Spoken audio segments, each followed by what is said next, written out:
का जो cover page है उसका डिज़ाइन किया है और मधुबनी पेंटिंग और बुद्धा से रिलेटेड, बाबा साहब से रिलेटेड आप ये करती हैं, तो इसके बारे में बताएं। ये ख्याल जो है अपने पुस्तक पे इस तरीके का जो संविधान का जो कवर आपने बनाया, इसके बारे में बताएं।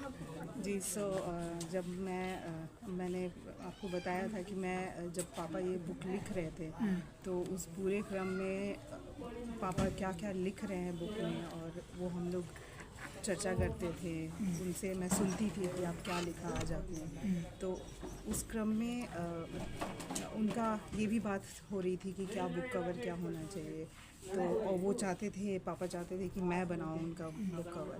तो ये मेरे लिए एक चैलेंज जैसा था। तो मैं पूरी किताब में जो सबसे महत्वपूर्ण जो चीज़ें हैं, जो ये सब जितना कुछ पापा ने लिखा है वो हम लोग मतलब मेरे पूरे जीवन में मैं सुनती आ रही हूँ। उनका बचपन से लेके अभी से नहीं मैं सुन रही हूँ। उनका ये सब जो उनके ऊपर बीती है, उनका जो संघर्ष है, मैं किताब लिखने के पहले से जानती हूँ। तो उसी में जब मैं पापा का जो बचपन का जो कहानी है, उनकी जो सारी घटनाएं हैं, वो मुझे अंदर तक बोलते हैं ना कि झकझोर देता था। और बहुत कुछ प्रेरणा मुझे अपने फादर से जो इस तरह का समाज है जो दलित वर्ग को कुचलने का काम करता है, तो उससे कैसे फाइट करना है वो मैं अपने पापा से ही सीखा है मैंने। तो और इस बुक का जो कवर की बात आप कर रहे हैं, तो उसमें जो कवर में जो आप देखेंगे चमरटोली से डीएसपी टोला था। तो चमरटोली में फादर का जो जीवन था, उनका बचपन का जो स्ट्रगल था, उसको मैंने दिखाया है। कैसे वो अपने लिए एक घर बनाते हैं, अपना स्टडी रूम बनाते हैं। फिर आप देखेंगे उसमें कि दादा मेरे कलकत्ता जा रहे हैं, चमड़े की फैक्ट्री में काम करते थे, तो हमेशा बाहर रहते थे। मैं कभी मिली नहीं हूँ मैं दादा से, लेकिन मेरे पापा से इतनी सारी बातें होती हैं कि ऐसा लगता है मैंने उनको देखा है, उनको जाना है, चाहे वो दादी हो या दादा हो। तो वैसे ही दादी जी की भी कहानी है, कैसे पापा और दादी पानी भरने जाते थे तो एक तरफ खड़े होते थे क्योंकि सवर्ण लोग पानी भर रहे थे, तो नहीं जाना है, ये तो सबको पता है। तो वो लेकिन वो कैसा स्ट्रगल होगा वो उस टाइम। और उसमें और भी एक और पार्ट है जहाँ पे बहुत मैं भावुक हो गई थी। मैंने शायद उसको पेंट करते टाइम मुझे ऐसा लगा कि मैं कम्प्लीटली रोने लगी थी और 2 दिन तक मैंने काम बंद कर दिया था, क्योंकि उसमें एक क्षण है जहाँ पे दादी जी का एक्सीडेंट हो जाता है, उनकी दुर्घटना रेल से उनकी रेल का दिखाया है मैंने।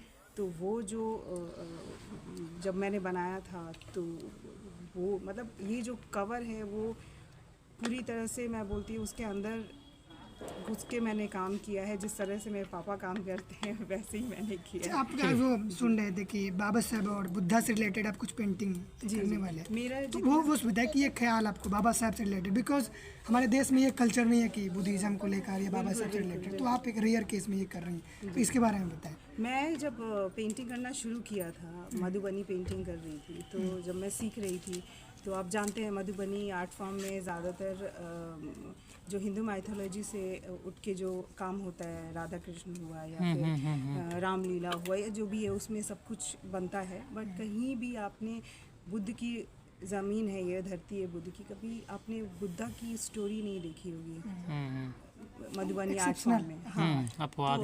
तो जब मैं ये सीख रही थी तभी ये वही फादर के साथ कि मैं जो पेंटिंग कर रही हूँ, जो राधा कृष्ण बना रही हूँ, मैं उससे कनेक्ट नहीं हो पा रही हूँ क्योंकि वो है ही नहीं मेरा। तब फिर पापा ने ही बोला कि तुम किस चीज़ से कनेक्ट हो, तो मैंने वही बोला बुद्धा से। तो बुद्ध की स्टोरी बनाए, तभी मैंने बुद्ध की स्टोरी बनाई, बुद्धा की पूरी जीवनी बनाई और इसके बाद एग्जीबिशंस किया। फिर कुछ इसके बाद फिर मैंने बाबा साहब पे भी बनाया, उनका पूरा जीवनी बनाया, सावित्री बाई फुले, महात्मा फुले, तो ये सब की पेंटिंग मैंने बनाई अपनी आर्ट फॉर्म में। ये जो आप कवर आप बनाई हैं, जैसे कि मधुबनी आप बना रही कि मधुबनी पेंटिंग में, तो ये आपको ख्याल कहाँ से है कि मधुबनी में बनाना है या कोई और जो है वो इसको देना है कवर?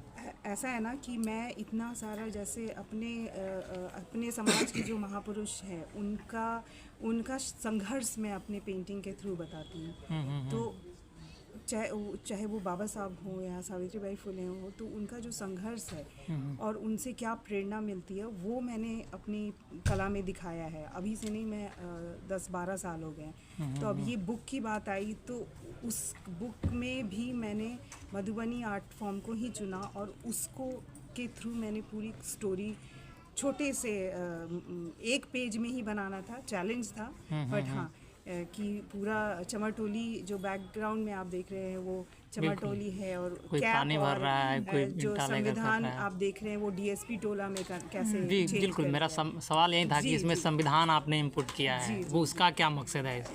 क्योंकि जिस पद पे थे पापा और उसमें जो संविधान है हमारे समाज को एक स्ट्रेंथ देता है आगे बढ़ते रहने के लिए। तो उस वजह से मैंने कैप और संविधान को तो दिखाया। मैम ये पेंटिंग जो आप कर रही है ये हॉबीज़ है या फिर एज अ प्रोफेशन? नहीं, मेरा प्रोफेशन है। तो ये मिलेंगे कैसे आपकी जो पेंटिंग्स? मेरा आप टाइप करोगे मालविका राज करके आपको विकिपीडिया पे मेरा सब कुछ मिल जाएगा।